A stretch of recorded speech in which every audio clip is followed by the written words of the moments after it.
But first, the story of a Bay Area man who almost became shark meat. Erik Norrie of Largo had a too-close encounter. He survived a potentially deadly shark attack in the Bahamas, and all of us can learn something from how Norrie stayed alive. He shared his incredible story only with Fox 13's Stef DiPietrantonio. So there we have it. Thumbs up. The fact that Erik Norrie is walking is no small miracle. His lower left leg bandaged and sore from a nasty shark bite. It's called the shark bite diet. You can lose 2 pounds in 3 seconds. It happened July 29th, just off the Abaco Islands in the Bahamas. He was snorkeling and spearfishing grouper in 5 feet of water. And all of a sudden I just felt this on the back of my leg, and just as I looked back, he was just finishing his bite and ripping and swimming off, and you could see a piece of my leg in his mouth. My first reaction was, ah! He was losing blood fast. And I immediately threw the spear down with the fish because there was an enormous pool of blood around me, and that shark was still swimming all through the blood, sort of looking around for more. His wife, Spring, and their 4 daughters saw it all. It was a reality as soon as I saw red covering the water. My daughter, she got on the radio and started calling out, help, help, my dad been attacked by a shark. He tied rubber bands from his spear around his leg to cut off the flow. I didn't keep my head cool. The Lord kept my head cool because I couldn't have done it without him. A doctor visiting from San Diego just happened to be within minutes of them. He helped them get to shore and to a hospital in Miami. That was a tough ride. You know, I really did think I was going to die. His wife and daughters grabbed his hands. They were gathered together in prayer, just praying out loud. And my oldest daughter started texting friends of mine to pray. Did you feel like your prayers were answered? Yes, absolutely. From what I saw on the boat of his leg and each step that went along, I felt like miracles were happening. So Erik will need several major skin grafts. His surgery that was supposed to be right now has been postponed until Wednesday. In fact, some of the same wonderful surgeons there at TGH who did the reconstructive surgery on Ireland Nugent will do some work on him as well. And it is Shark Week, and we have much more to show you here live from the Florida Aquarium. Check it out. Plenty of sharks in the tank and much more about Norrie's incredible shark tale. We're going to hear from the experts at the aquarium why the sharks do what they do, and that's coming up in just a few. Chip? I'm Erik Norrie, and yes, I got bit by a shark during Shark Week. Yeah, that was Erik just a few hours ago. His lower left leg is badly damaged, but as you can see, he's still got a pretty good attitude. Let's get back out to Stef, who's at the Florida Aquarium, where, Stef, they do know a thing or two about sharks. And we heard Norrie talking just a little while ago. He's not sad about his predicament at all, really. Not sad at all, and get this, he has been struck by lightning. His other foot was bitten by a rattlesnake. He's been punched twice by monkeys and now bitten by a shark, and still he is undeterred. And we've got another Erik. This is Erik Hovland here inside the tank and talking about, you know, how would a shark typically react if you're holding a couple of fish out in front of you with a spear? Well, sharks will do what sharks do. They have an excellent sense of smell and sight, and when they tune in on the struggles of a fish, an injured fish, that's ringing a dinner bell.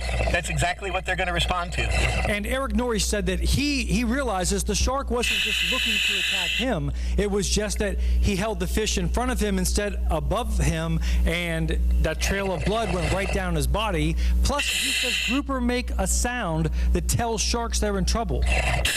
That's very true. Any fish that's struggling is going to send out vibrations and sounds that do signal that feeding response in a hungry shark.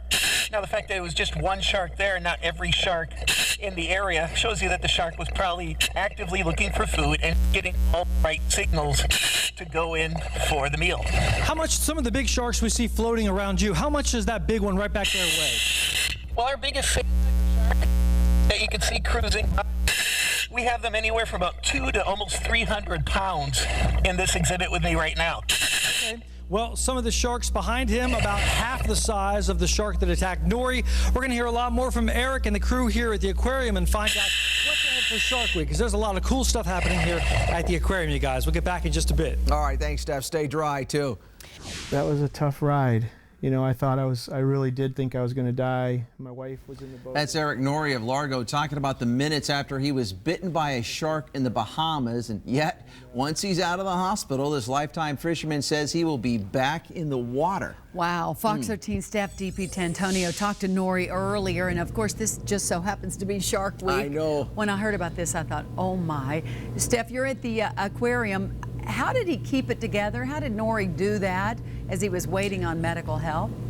Kelly and Chip, just imagine you've just tied your own tourniquet from the knee down on your left leg and trying not to lose it. He said that he and his wife and their 4 daughters, they all held hands and they prayed together and they tried to keep it cool. And keep in mind, this is not their first encounter with a shark. They were actually feeding sharks just a few days earlier. These are experienced fishermen.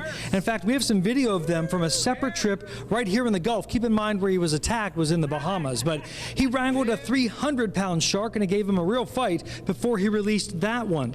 But on July 29th, in just 5 feet of water in the Bahamas, he was snorkeling and spearfishing for grouper when a shark took a bite out of his lower left leg.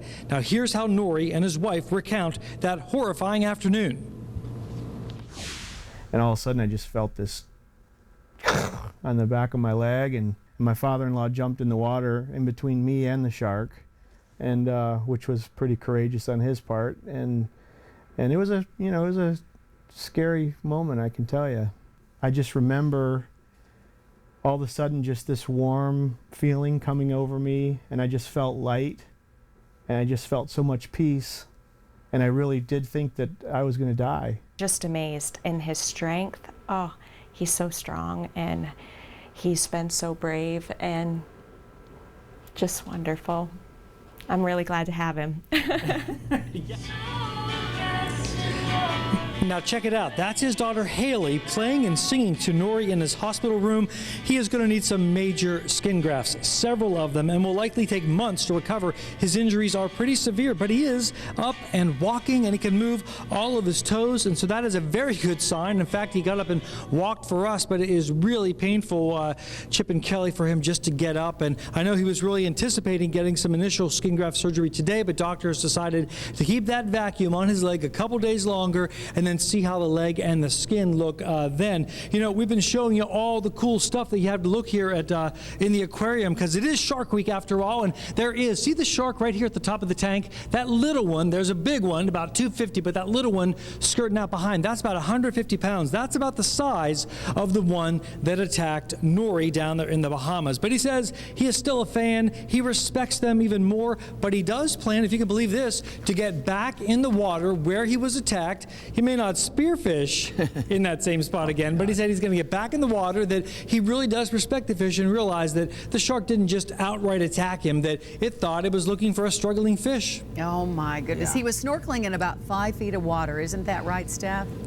It's about 5 feet of water, Kelly, so imagine crystal clear water in the Bahamas, and he was actually carrying the spear in front of him. He admits it should have been up here so the blood would have trailed off and behind him, but instead it was kind of trailing down his body, and the grouper kind of wiggle and make a sound when they're injured. The shark thought it was an injured fish and just took the first bite it could. All right, Steph, thanks, buddy. No spear fishing in the Bahamas now for a lot of people go down there. All right. Got a few dolls here, eh, Danny? Yeah, just a few. Yeah.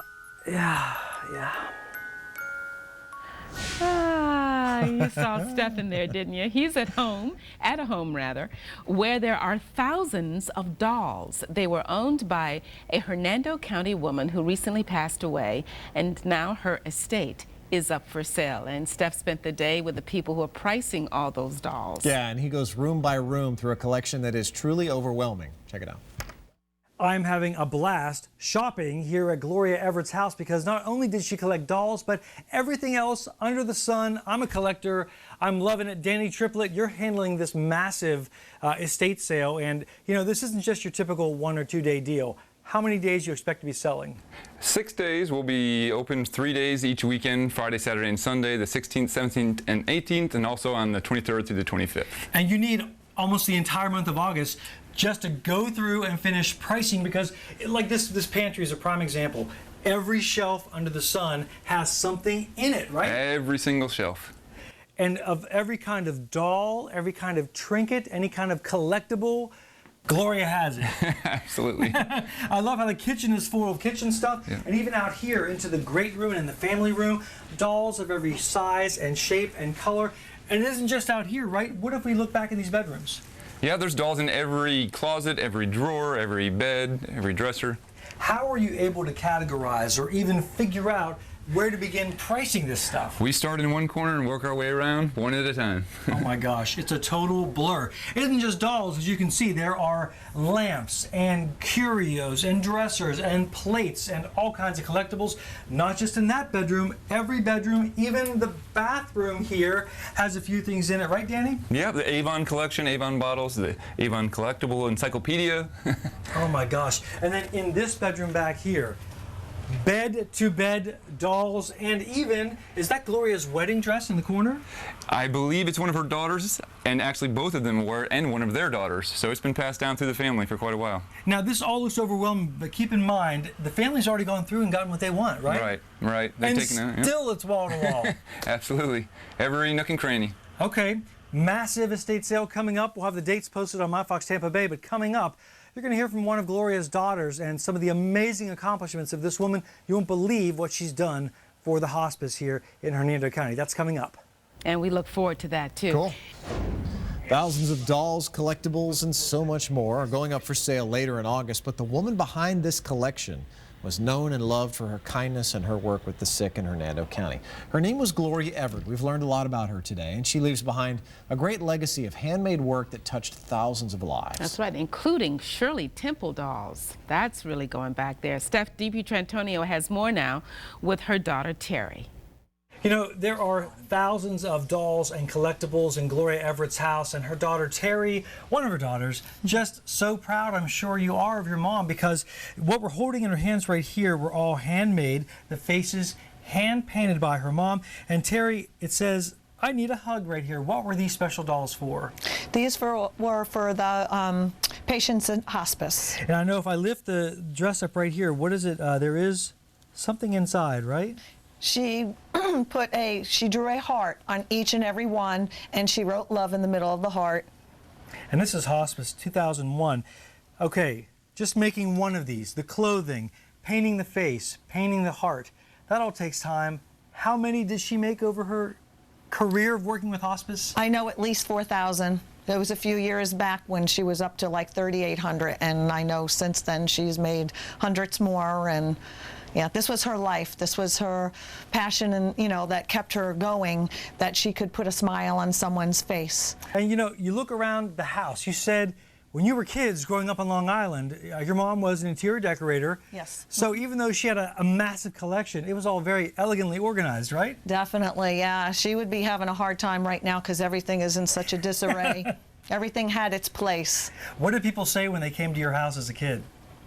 Everyone was amazed back then, too. You know, the collection of dolls wasn't as much, but other things. She did collect antiques and everything back home. And keeping in mind, looking at the video, there's a gazillion things here your family's already gone through and really taken pretty much things you want to keep, but there's an overwhelming amount left. Yes, that's when my sister and I, we were just overwhelmed. We had gone through, and each of our children had gone through and picked out their prized possessions, and then we just looked at each other. We didn't know what to do. We were just overwhelmed. There's just too much. Just thousands of overwhelming things to check out once the estate auction gets underway. We're going to have a full link for you on our website, myfoxtampabay.com, so you can check it all out once they start posting the pictures. Reporting here in Hernando County, Stef DiPietrantonio, Fox 13 News.